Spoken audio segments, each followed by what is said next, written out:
Bem, então, boa noite a todos. Que Jesus nos abençoe e nos dê a sua paz.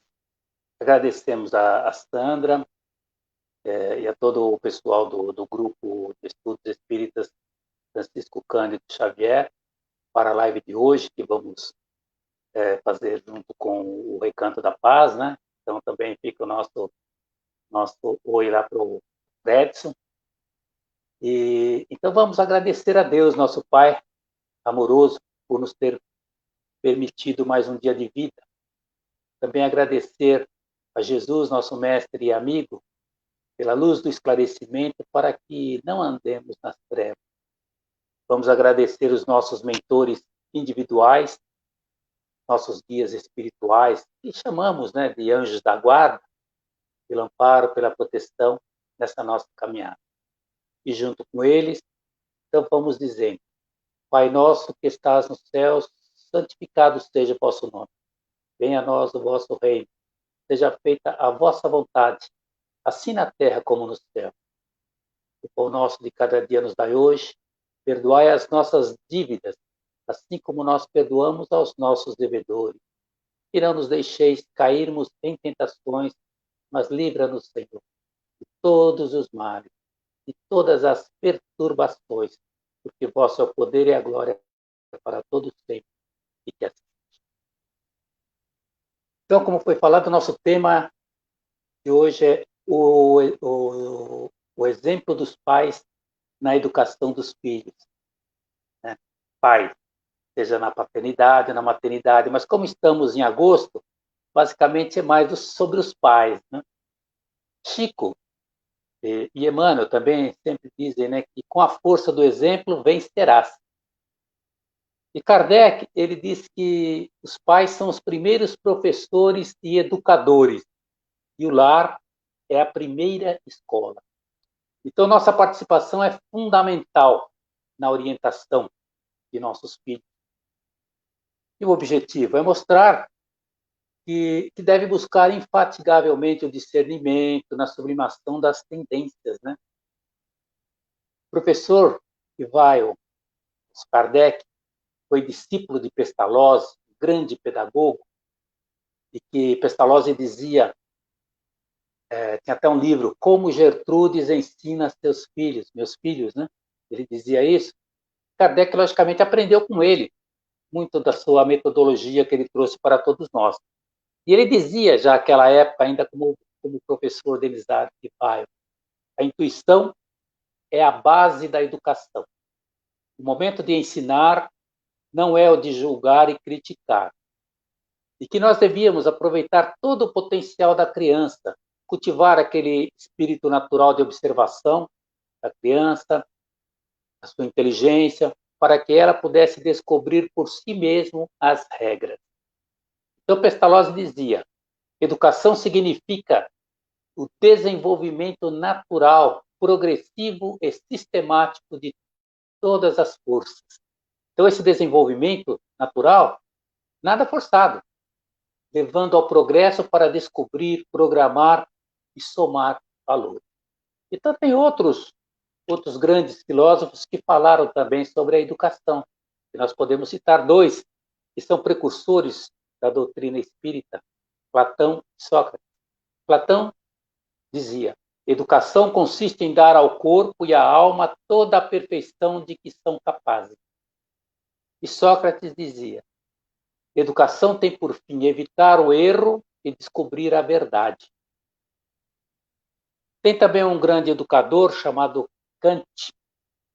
Ele dizia: o processo de educação é conduzir as crianças atendendo não os seus sucessos na sociedade, em seu estado atual, mas numa possível melhor sociedade, de acordo com a concepção ideal de humanidade.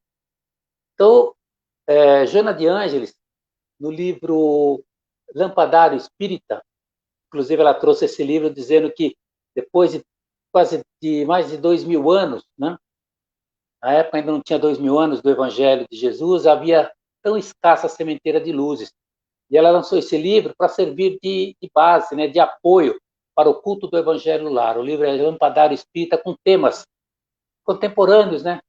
Para que as pessoas pudessem estudar, fazer o culto do Evangelho no lar e ter também algo para estudar, analisar sobre a vida atual passada. Então, tem um título que fala assim, Perante a Prole.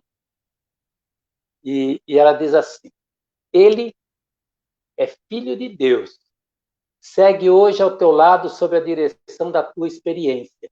Os amigos afirmam que ele se parece contigo, tem a meiguice da mãe e o caráter do pai. Dás-lhe o legado do corpo, empresta-lhe alguns sinais fisionômicos e poderás plasmar alguns caracteres morais. Mas desde já ele pede mais do que deslumbramento e carinho. Necessita mais de ti do que tu pensas. Os pais não são os construtores da vida, mas os médiuns dela, sob a direção do Senhor. Tornam-se instrumentos da oportunidade para os que sucumbiram nas lutas ou se perderam nos tentames da evolução. Então, pensa e cogita com maturidade, educando o filho que Deus lhe concede por algum tempo, nas diretrizes enobrecedoras da fé cristã, ministrando-lhe as lições vivas do exemplo dignificante. Teu filho é compromisso para a tua existência. São palavras de Joana de Ângeles. Não faz muito tempo, essa semana, o Papa Francisco afirmou que a mais bela herança é a fé. Mas sempre aprendemos no Espiritismo que a mais bela herança ainda é um bom caráter. Porque uma pessoa de bom caráter é dita como moralmente correta. Significa que ela tem atitudes respeitosas e dignas, sendo admirada por muitas pessoas, sejam amigos, familiares, né? Pois o sinônimo do bom caráter está relacionado com honestidade, integridade, responsabilidade, comprometimento, etc. Então, Bezerra de Menezes, que, por sinal, faz o aniversário de nascimento, né, no final desse mês, de agosto, quando ele estava para deixar o Ceará para ir para o Rio, estudar medicina, ele chegou para seu pai, Antônio Bezerra de Menezes, e disse o seguinte: Pai, honrarei o teu nome. Teu exemplo de probidade, dignidade e retidão moral seguirão comigo. Então é por isso que Chico Xavier afirmou: com a força do exemplo vencerás. Então a formação dos filhos é uma tarefa ao mesmo tempo urgente, insubstituível e difícil. Paulo de Tarso, ele já, nas suas cartas, ele já falava, né? Lembra-te de Deus nos dias da tua mocidade, né? Então ele sempre estava também trazendo lições para todos, né? Eu me lembro de um ditado japonês que diz assim: primeiro se tem a criança nos braços, depois no colo e por fim nas costas. Só chegarás a descobrir o que deves a teus pais quando tiveres um filho.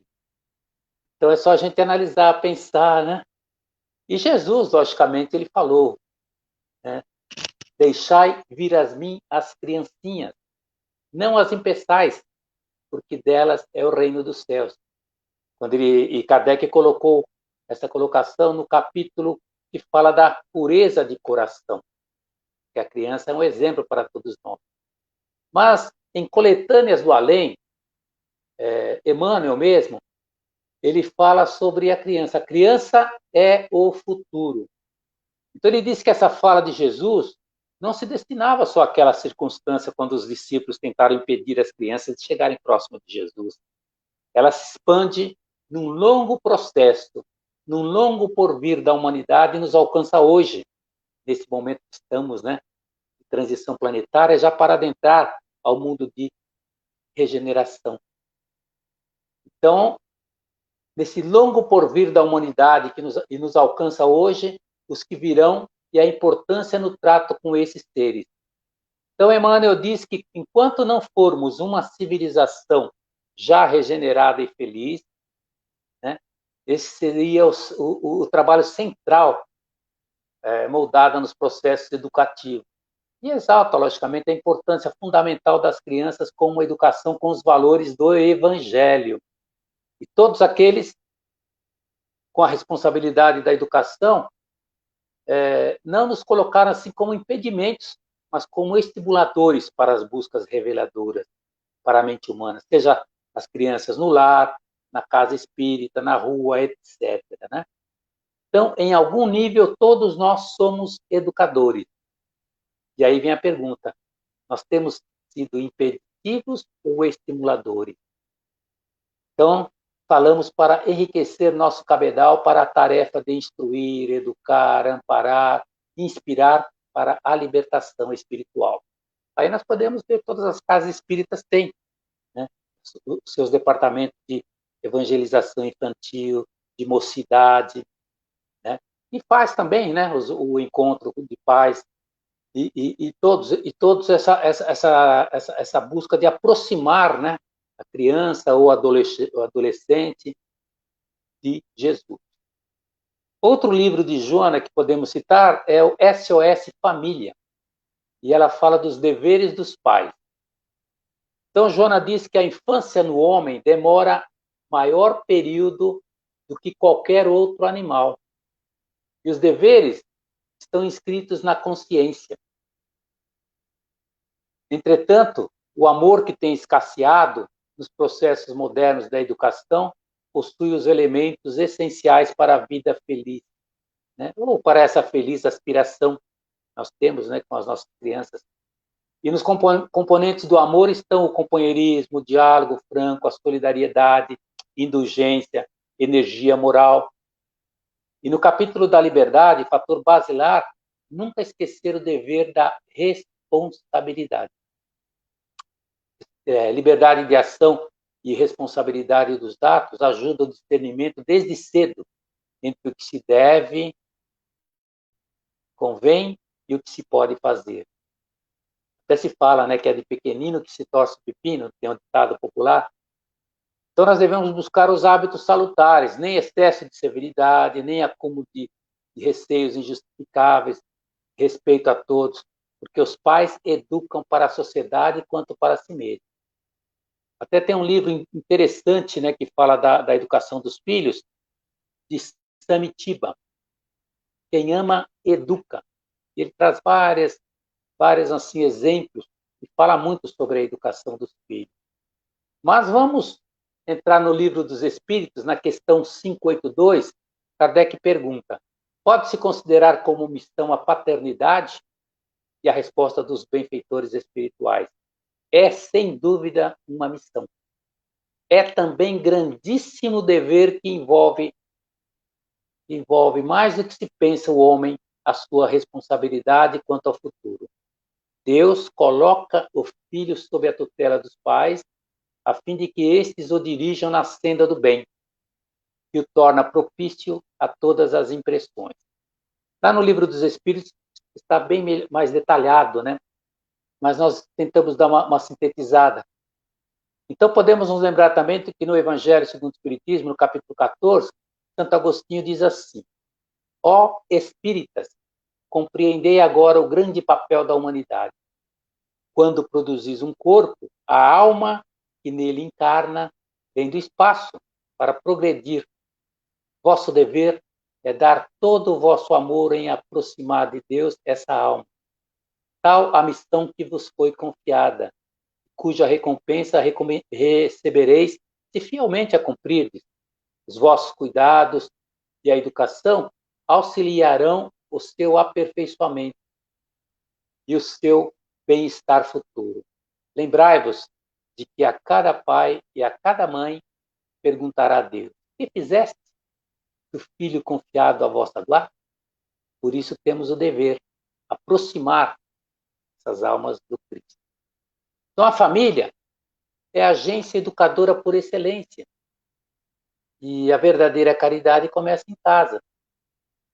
E é lógico, com a autoridade paterna, o pai ajuda o filho a crescer e amadurecer para chegar à autonomia, sabendo que liberdade tem um preço, né? Como nós já falamos na mensagem de Joana, a responsabilidade. Então, hoje, nem tanto, né? Porque nós estamos ainda passando pelo isolamento social, essa quarentena. Mas tem uma historinha que conta-se que o pai chegava em casa sempre tarde, e ele chegava cansado, queria descansar, queria jantar, fazer alguma coisa, e o filho que ficava correndo atrás do pai, e o pai, assim, querendo fazer as coisas, mas e o filho atrás. Aí ele parou um momento assim, o filho perguntou para ele, o que você quer, menino? Ele falou assim, pai, quanto que o senhor ganha por hora? Ele, naquela época, né, dessa historinha, ainda não tínhamos essa quarentena, então se fosse agora ele falaria, nem eu sei quanto eu estou ganhando com essas reduções todas que tivemos. Mas ele falou para o pai, mas que é isso, meu? Você quer saber? Nem sua mãe sabe direito essas coisas. Mas ele continuou insistindo. Onde o pai ia, ele ia atrás e perguntava, quanto o senhor ganha por hora? Quanto o senhor ganha por hora? E aí o pai falou, tudo bem, vai. Eu ganho, sei lá, falou 10 por hora. Aí ele falou, então o senhor pode me emprestar tanto? Falou lá 3 ou 4. Aí o pai falou, mas tá vendo, você é um menino muito interesseiro. Vai para o seu quarto. E aí o menino saiu chateado. Aí o pai começou a pensar, será que ele queria fazer alguma surpresa, né, comprar alguma coisa? E ele foi lá conversar com o filho. Pronto, filho, está aqui. O que você pediu? Aí o menino, todo contente, enfiou a mão lá embaixo do travesseiro, onde ele tinha outro dinheiro guardado. Falou, pronto, pai, consegui, completei. Tenho 10 reais. O senhor pode me vender 1 hora do seu tempo? Aí o pai percebeu, né? Que ele estava um tanto quanto ausente, né, das atividades do filho naquele momento. Tem aquela outra história também que conta que a mulher era uma apresentadora de televisão e ela estava na sala com os filhos assistindo, né, depois uma reprise, e os filhos falam, puxa mãe, como é que a senhora fica tão assim sorrindo, tão gentil com todo mundo, e aqui a senhora não é desse jeito? Aí a mulher meio desconcertada falou, porque lá eles me pagam para fazer isso. Aí os filhos pensaram, bom, então nós vamos ter que pagar também para que a senhora mude a sua aparência aqui em casa também, né? Aí ela começou a refletir sobre isso. Então, são situações que ocorrem, né? Então, ser pai, tem um livro de Raul Teixeira, ele fala de pais, e ele fala dos estilos de pais, né? Eu resumi um pedacinho quando ele fala dos tipos, dos estilos de pais, e quais os filhos que são gerados, né? Ou que realmente aprendem com esse exemplo desses pais, né? E como eles se tornam. Então, ele diz assim, pais controladores geram filhos sufocados. Pais provedores, filhos acomodados. Pais indiferentes, filhos abusados. Pais protetores, filhos mimados. Pais permissivos, filhos folgados.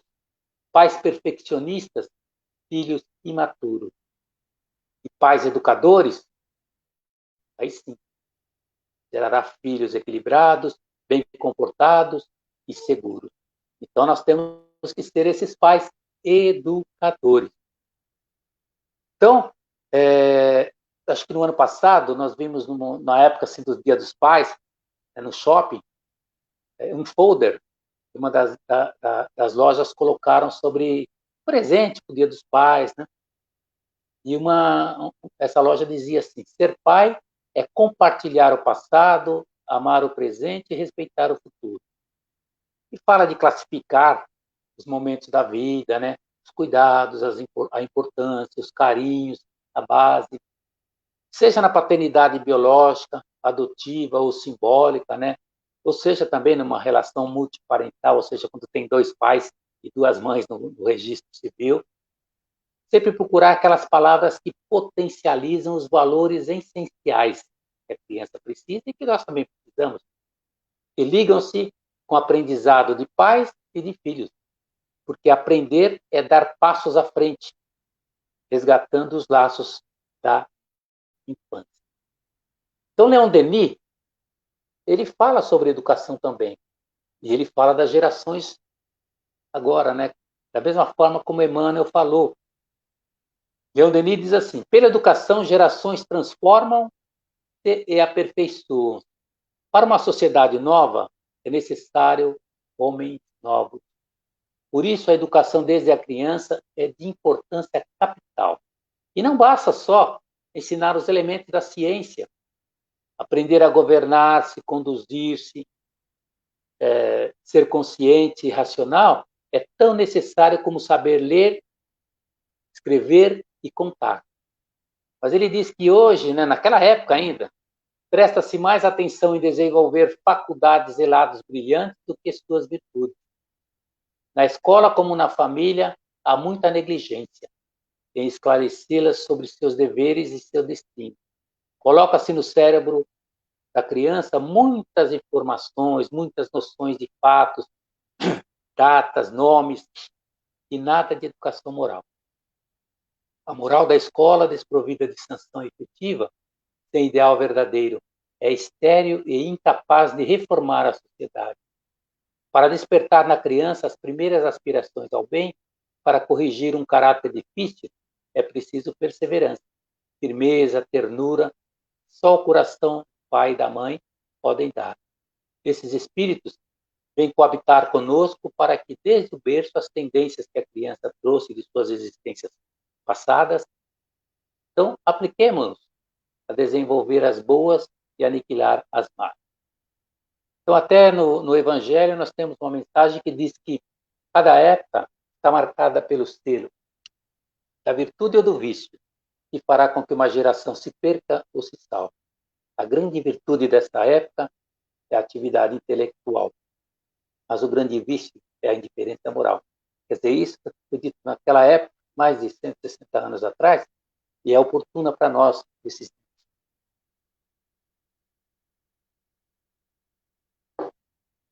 No livro Sinal Verde, no capítulo 14, André Luiz traz uma mensagem ante os pequeninos.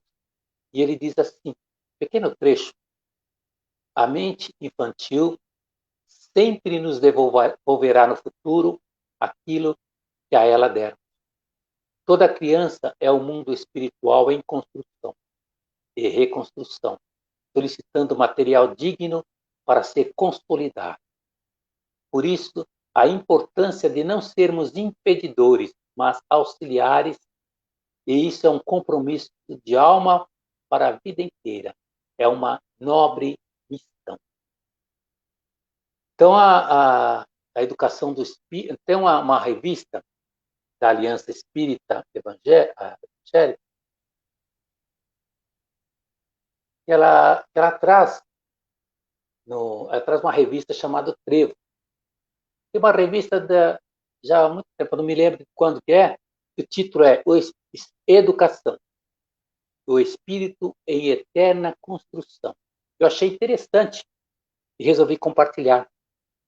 Diz assim: a tarefa da educação é a principal razão de nossas vidas. Deus nos deu mestres eficientes: a consciência, a família, a lei de ação e ação. Hoje educamos e somos educados.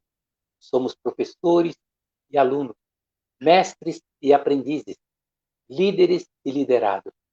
Tenhamos, então, a responsabilidade de educar bem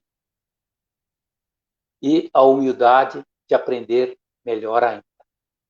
Então, a educação do espírito se faz na vida encarnada desde a infância, tanto pelos exemplos recebidos e conhecimentos adquiridos, quanto pelas experiências no bem que lhes são oportunizadas. Ela acontece no lar, na escola, na comunidade, no trabalho e no templo religioso. E o espírito se educa enquanto vive e convive muitas vezes sem nem mesmo perceber e até sem querer. Ele se educa moralmente muito mais pelos bons exemplos que recebe do que por conhecimentos teóricos a que tem acesso. Importante essas observações, porque todos nós exercemos um papel importante na educação, dentro dos lares, como pais, e fora dele, né, como cidadãos do bem, que são vistos, mesmo que sem intenção, como exemplos vivos a seguir. Profissionais que se dedicam à educação devem ir além do que aplicar apenas conteúdos teóricos que são exigidos nos vestibulares, né? É preciso ensinar a parte espiritual, a importância de oferecermos a todos os seres a educação espiritual, a educação que auxilia o despertar o autoconhecimento, a florescer como indivíduo e a enxergar a beleza do mundo. Que possamos, né, enxergar que educar é amar, dando a necessária liberdade para os filhos. Amar sem possessão, sem sufocar, é libertar sem abandoná-la. É propiciar ao espírito encarnado momentos de aprender na prática o que é o bom e que possa praticar. Então, educar o espírito está além até da chamada, né, da famosa reforma íntima. Este sendo um processo já de enorme evolução moral, o foco principal em desfazer-nos de nossos vícios e encontrar o meio de corrigir os nossos defeitos ou sentimentos defensivos. Focar no desenvolvimento das virtudes nos coloca no caminho de uma educação moral que permite que tenhamos uma visão mais positiva e uma convivência harmoniosa no mundo tão necessitado de paz. Então, vemos até muitas iniciativas, né, no planeta sendo implementadas. Toda vez nós vemos, apesar de termos um problema, né, nem ministro da educação nós tínhamos, e agora com essa pandemia também, sem aulas presenciais, todos estão tentando a melhor maneira de procurar manter as atividades das crianças. Mas vemos iniciativas, né, sendo implementadas, novas diretrizes educacionais, porque os tipos fundamentais da educação, que é aprender a conhecer, aprender a fazer, aprender a viver com os outros e aprender a ser, mostrando que, ao se educar sentimentos a longo prazo, teremos melhor convivência e respeito mútuo. Ou seja, vemos que a espiritualidade atua efetivamente em variadas frentes, e já por algumas décadas no esforço de mudança na direção para um mundo melhor. E essa atuação da espiritualidade, nós podemos nos lembrar de Eurípides Barçanufo.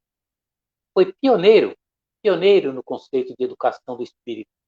Ele fundou em 1905 o Colégio Allan Kardec, voltado para esse princípio, né? Nos dizia da necessidade do entendimento pela razão e pela inteligência, né? E da necessidade do desenvolvimento fruto da educação integral do ser. E como exímio educador na evangelização de espíritos, ele deixou um método de educação direcionado ao espírito, embasado na pedagogia do amor, exemplificada e ensinada por Jesus. É um modelo inovador de ensino, que promove a educação com base nos valores morais contidos no Evangelho de Jesus. Porque Jesus sempre nos exorta, né, a todo momento, em seu Evangelho, à mudança, ao desenvolvimento do amor. Então, repetindo aquela frase célebre que ele nos disse sobre as crianças, né? As crianças e os pequeninos, no modo geral, deixai vir a mim os pequeninos, e não os impeçais, porque deles é o reino do céu. Está em Lucas, no capítulo 18. Então, devemos entender melhor a importância de iniciarmos as nossas crianças nessa escola bendita, permitindo que elas conheçam o caminho, a verdade e a vida, que é Jesus. Esses pequenos, isso é o que nós devemos fazer. Mas será que nós, como pais, como educadores e espíritas, estamos aproximando ou afastando do mestre esses pequenos discípulos?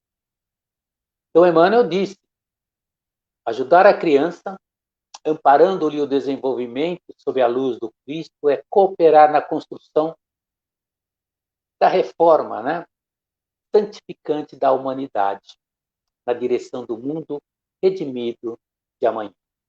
Então, Jesus, que é o maior de todos os educadores, ele retirava de cada discípulo o que eles possuíam de melhor.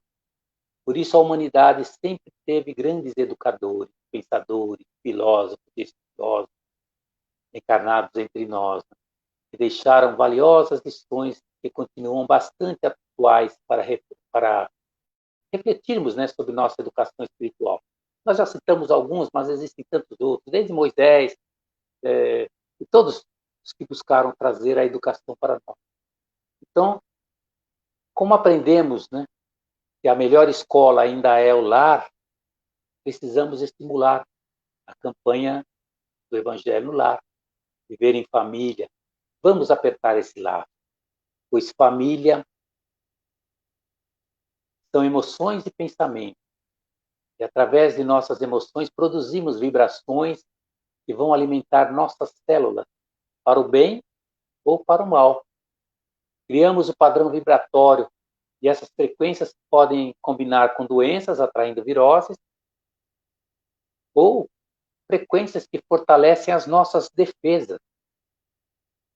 Então, tudo comandado pelo nosso pensamento. Somos o que pensamos. Só com sentimento de amor e fraternidade podemos construir um mundo melhor.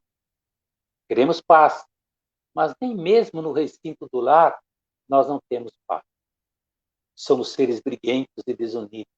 Por isso a humanidade ainda vive em conflito. Hoje ficamos em casa, a quarentena, sem saber que é um lar. Nós construímos nosso lar fluidicamente. O lar é a criação de respeito, de laços de afetividade, onde nós, com nossa vibração, com o nosso sentimento, preparamos pessoas para viverem num ambiente de paz e de felicidade. Por isso é que Emmanuel disse, a melhor escola ainda é o lar, onde a criatura deve receber as bases do sentimento e do caráter. E Emmanuel dizia também, o menino de agora dominará depois. Na criança ergue-se o amanhã. Estamos preparando hoje políticos do porvir, os médicos, os engenheiros, os professores, todos, preparando hoje os nossos avós, os nossos avós, bisavós, que no futuro teremos até nós, Por isso a importância da mensagem de Jesus: deixai vir a mim os pequeninos, ou as criancinhas, porque deles é o reino do céu. Então, nessas idas e vindas que nós temos com as reencarnações benditas, que é justamente a aplicação da lei de amor de Deus para todos nós, com certeza nós teremos esse mundo de regeneração com as crianças que forem educadas por nós, da melhor maneira, sempre buscando o sentimento, buscando não só ter a melhor escola, ter a parte apenas do cérebro, serem assim brilhantes, gênios, tendo aqueles famosos que a turma fala, os QIs elevados para passar. Não, tem que se formar realmente como espírito, como seres realmente que buscam a sua plenitude de amor. Então, Chico Xavier, ele falando da família, ele trouxe uma mensagem que é interessante, que eu acho bom até a gente repetir. Nasceste no lar que precisava, vestiste o corpo físico que merecia, mora onde melhor Deus te proporcionou, de acordo com o teu adiantamento. Possuis os recursos financeiros coerentes com as tuas necessidades, nem mais nem menos, mas o justo para as tuas lutas terrenas. Teu ambiente de trabalho é o que elegeste espontaneamente para a tua realização. Teus parentes, amigos, são as almas que atraíste com a tua própria afinidade. Portanto, teu destino está constantemente sob teu controle. Tu escolhes, recolhes, eleges, atrás, buscas, expulsas, modifica tudo aquilo que te rodeia a existência. Teus pensamentos e vontades são a chave dos teus atos e atitudes. São as fontes de atração e repulsão na tua jornada vivencial. Não reclames, nem te faças de vítima. Antes de tudo, analise e observa. A mudança está em tuas mãos. Reprograma a tua meta. Busca o bem e viverás melhor. Embora ninguém possa voltar atrás e fazer um novo começo, qualquer um pode começar agora e fazer um novo. E essa mensagem vale para nós, vale para os nossos filhos, para todas as pessoas com quem temos o nosso relacionamento. Divaldo Pereira Franco, ele esteve aqui, aliás, ele está em Santo André, teve alta ontem, mas ele esteve aqui uma época em Santo André no encontro com jovens e falava sobre família. Aí um jovem perguntou para ele, mas por que eu nasci? Qual é o meu papel naquela família? E Divaldo falou, para ser feliz. Mas por que tanta dificuldade para lidar com meus pais?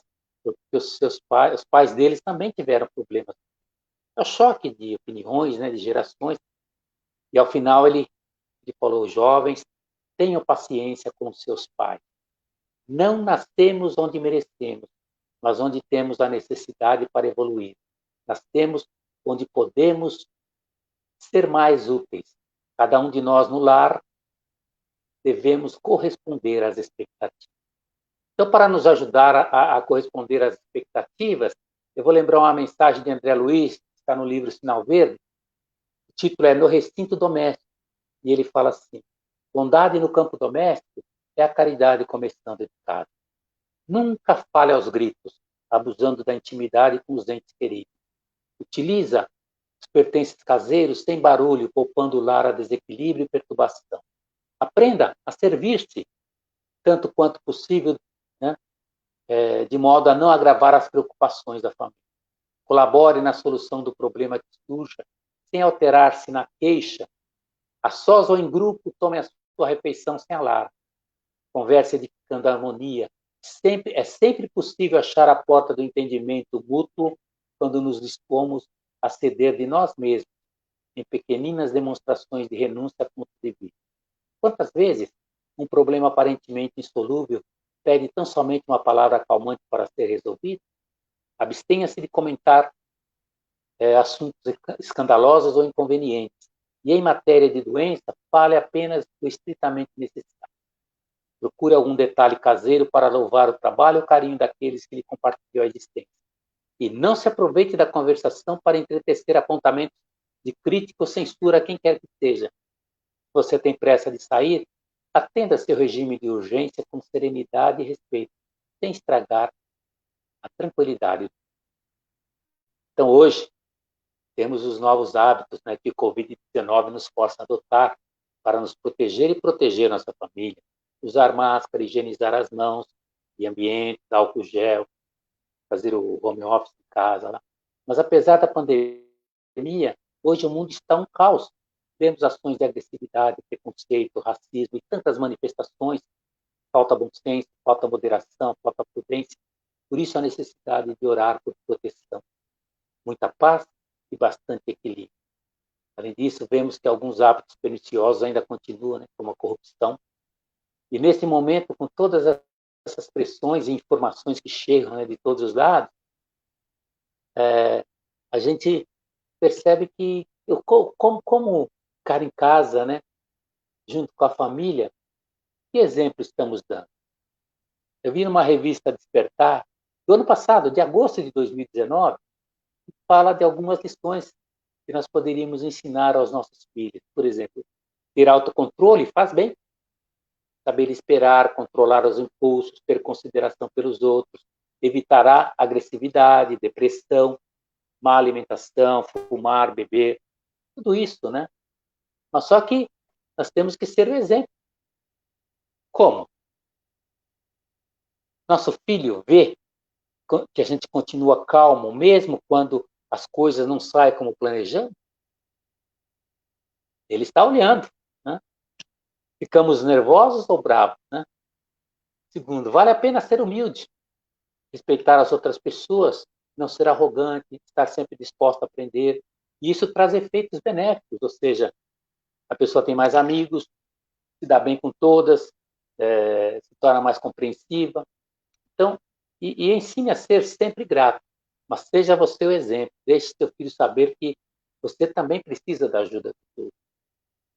E costuma falar bem das pessoas ou só vive reclamando, falando mal quando ouve todas essas conversas, né? Então, terceiro, ser responsável deixa você feliz. Você é alguém de confiança, é eficiente, cumpre suas obrigações, de assumir as consequências do que faz, falar a verdade, mas ensine por exemplo. Seja trabalhador, organizado e pontual. E olhe, se seus filhos te veem, né, cuidando da casa, se você assume os erros, se até pede desculpas quando necessário. Quarto, ter bons valores protege você. Valores são como regras que uma pessoa escolhe seguir na vida. Seja o exemplo e veja se seus filhos também veem se você segue as regras da família. Então, são várias reflexões, existem mais outras, né? Mas, afinal, com a força do exemplo, venceremos. Então, hoje, nesse momento difícil de pandemia, temos ficar em casa, né? O hashtag Fica em Casa, ou no nosso lar. Mostra a importância da família e de um cuidar do outro, de respeitar, de sermos o exemplo, de termos disciplina, enfim, obediência, resignação. E as notícias que chegam mostram que os percentuais de desemprego aumentaram. Entre jovens é mais alarmante ainda. Então, no Brasil, tivemos problemas também com o Ministério da Educação. Amanhã, inclusive, está prevista a votação para definir a volta presencial às aulas nas escolas, com algumas restrições e adaptações que muitas escolas nem recursos têm para implantar. E os pais estão receosos, acreditam que o ano já está perdido e querem aguardar finalizar os testes das vacinas e não colocarem os filhos em risco, querem resguardá-los. Então, com isso, vemos postagens para os pais estimularem a interpretação de textos com os filhos, para ajudar nesse momento, sem aulas presenciais. Então, esse momento de reflexão para todos nós vemos tantas famílias sofrendo pela separação, né, dos entes queridos, vítimas do Covid-19. Vamos vibrar por eles, orar por eles e pensar neles do ponto de vista da imortalidade da alma e do progresso. E em favor deles, façamos a nossa reverência àqueles que partiram na direção da vida maior. Mas converta, né? Saudade, pesar em esperança e serviço ao próximo. Viveremos também pelos que estão desesperados pela perda de empregos e recursos financeiros. Então é um momento de paciência, serenidade, confiança em Deus, nosso Pai, para que a solidariedade, que é a base da caridade, nos mantenha unidos no propósito de servir com Jesus. E com Jesus nós encerramos dizendo: Pai nosso que estás nos céus, santificado seja o vosso nome. Venha a nós o vosso reino, e seja feita a vossa vontade, assim na terra como no céu. O pão nosso de cada dia nos dai hoje. Perdoai as nossas dívidas, assim como nós perdoamos aos nossos devedores. E não nos deixeis cairmos em tentações, mas livra-nos, Senhor, de todos os problemas, de todas as perturbações, porque vós é o poder e a glória para todos sempre. E assim encerramos essa live.